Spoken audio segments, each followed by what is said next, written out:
میں نے ایک دن سوشل میڈیا پر ایک پوسٹ پڑھی کہ کالا کتا دراصل بگڑا ہوا جن ہوتا ہے جو انسانوں کو تنگ کرتا ہے، اس لیے کالے کتوں کو مار دینا چاہیے۔ رات کے وقت جب کوئی کالا کتا نظر آئے تو فوری آیت الکرسی پڑھ کر خود پر پونک لینا چاہیے تاکہ اس کی خباثت سے بچا جا سکے۔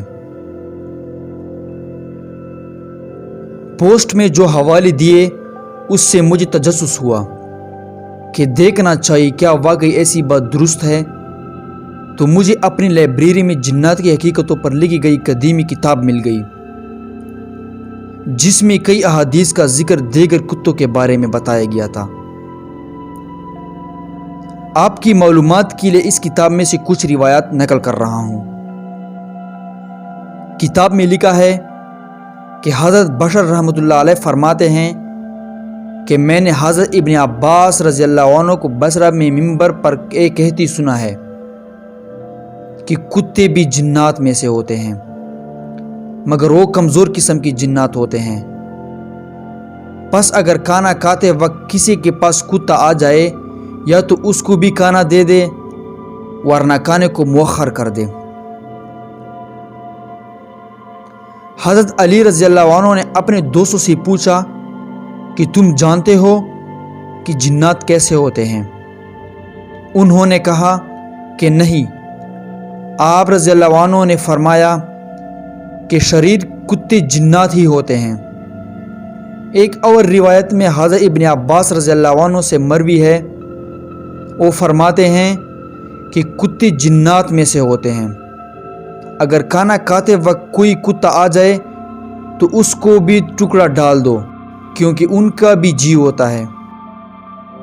حضرت ابو قلابہ حضور صلی اللہ علیہ وآلہ وسلم سے روایت کرتے ہیں کہ آپ صلی اللہ علیہ وآلہ وسلم نے فرمایا، اگر کتے ایک امت نہ ہوتی تو میں تمام کتوں کو مار ڈالنے کا حکم کرتا۔ مجھے اندیشہ ہے کہ میں ایک امت کو ہلاک نہ کر دوں۔ البتہ ہر کالے کتوں کو مار دو کیونکہ وہ جنات میں سے ہوتا ہے۔ ایک مرتبہ آپ صلی اللہ علیہ وآلہ وسلم نے فرمایا کہ کالے کتے کے نمازی کے سامنے سے گزر جانے سے نماز ٹوٹ جاتی ہے۔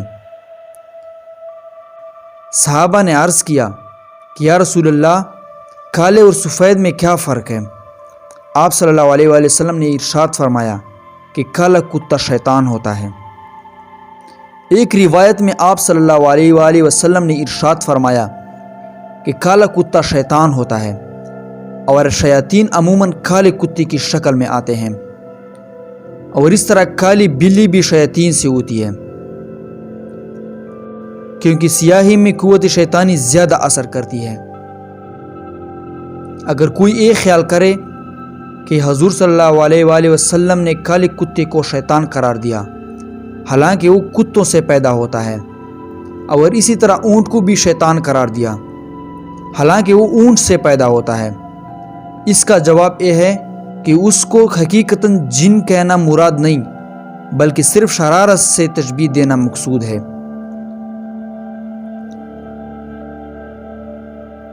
کیونکہ کالا کتا زیادہ شریر ہوتا ہے اور اس سے نفع بھی کم ہوتا ہے، اور اونٹ کو جنات سے تشبیہ دینا اس سے مراد اس کی سختی ہے کہ وہ جنات کی طرح سخت اور شدید الانتقام ہوتا ہے، اور اس طرح کے استعمالات عرف میں خوب ہوتے ہیں۔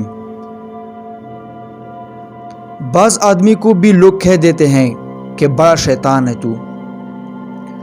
دوستو، امید کرتا ہوں کہ آپ کو ہماری یہ ویڈیو اچھی لگی ہوگی۔